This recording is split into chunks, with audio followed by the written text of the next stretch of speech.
तुकाराम महाराज म्हणतात की आपण जसं बोलतो तेच विचार आपल्या मनामध्ये असतात आणि त्याप्रमाणेच आपण वागतो असं या अभंगातनं सांगतात.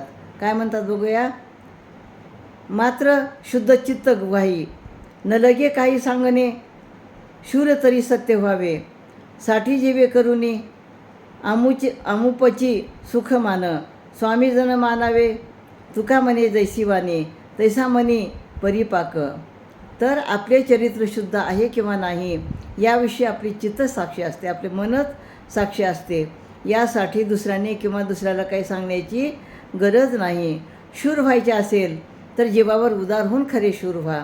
त्यामुळं भरपूर सुख प्राप्त होऊन राजा आणि प्रजा या दोन्हीमध्ये तुम्हाला मान मिळतो. तुकाराम महाराज म्हणतात आपली जशी वाणी असेल तसेच मनात विचार असून आपण त्याप्रमाणेच वागत असतो, तोच परिपाकी म्हणजे सर्वसामान्य होतो. म्हणजे या अभंगातून तुकाराम महाराज म्हणतात की तुम्ही जसं वागतो, जसा विचार करतो तेच तुमच्या चेहऱ्यावरती दिसतं आणि तेच तुम्हाला तुम्ही कशा आहात हे लोकांसमोर दिसत असतं असं सांगतात. रामकृष्ण हरी.